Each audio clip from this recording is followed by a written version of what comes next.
हा महाराष्ट्र, त्या महाराष्ट्रानं देशाचं नेतृत्व केलं, परकीय आक्रमण थांबवले, छत्रपती शिवराय, महात्मा ज्योतिबा फुले, पूज्य बाबासाहेब आंबेडकर, अहिल्यादेवी होळकर, अण्णाभाऊ साठे, इतकंच काय संत महापुरुष सगळ्या जाती पातीतल्या लोकांनी एकत्र होऊन महाराष्ट्र उभा केला। छत्रपती शिवरायाने स्वराज्य उभं करताना माझ्या शेतकऱ्याच्या पिकाच्या देठाले हात लागू नये, 18 पगड जातीचे लोक एकत्र करून छत्रपती शिवरायानं स्वराज्य उभं केलं। गुना गोविंदानं माझा महाराष्ट्र उभा होता। कुठं चाललाय महाराष्ट्र? आज या महाराष्ट्राचं चित्र काय आहे बघा तरी एकदा।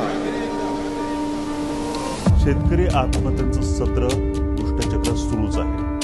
मंगळवारी नाशिकमधील मालेगावच्या शेतकऱ्यानं आत्महत्या केली आहे। खाद्यतेल त्यासोबतच वाढत्या इंधन दरावर आरबीआय कडून चिंता व्यक्त करण्यात आलेली आहे।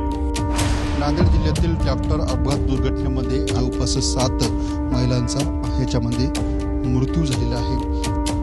दौंडच्या यवतमध्ये 2 गटांमध्ये तणाव निर्माण झालेला आहे आणि त्यानंतर जाळपोळ आणि दगडफेकीनंतर पोलिसांकडून इथे अश्रुधुराचा वापर करण्यात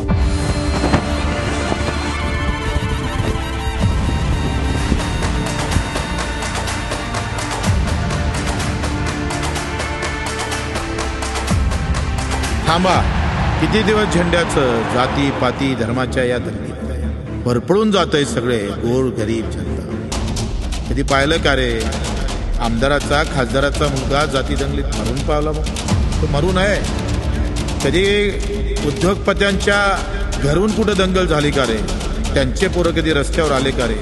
आपणच सगळे इकडे भावातैमराचं, रोजंदारीसाठी भटकाचं आणि अख्ख्या आयुष्य आम्ही पाहतो याच्यात बरबाद। थांबावं लागलं, हे सगळं थांबावं लागलं।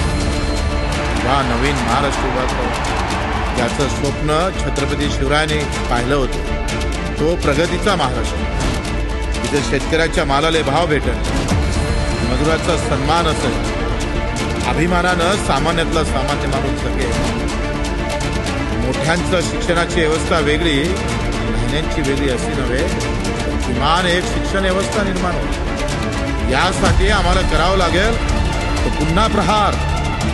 त्यासाठी आपण सगळ्यांनी सामील व्हावं, हे सगळं थांबवून हक्काची लढाई सुरू करावं, एवढीच विनंती। जय प्रहार।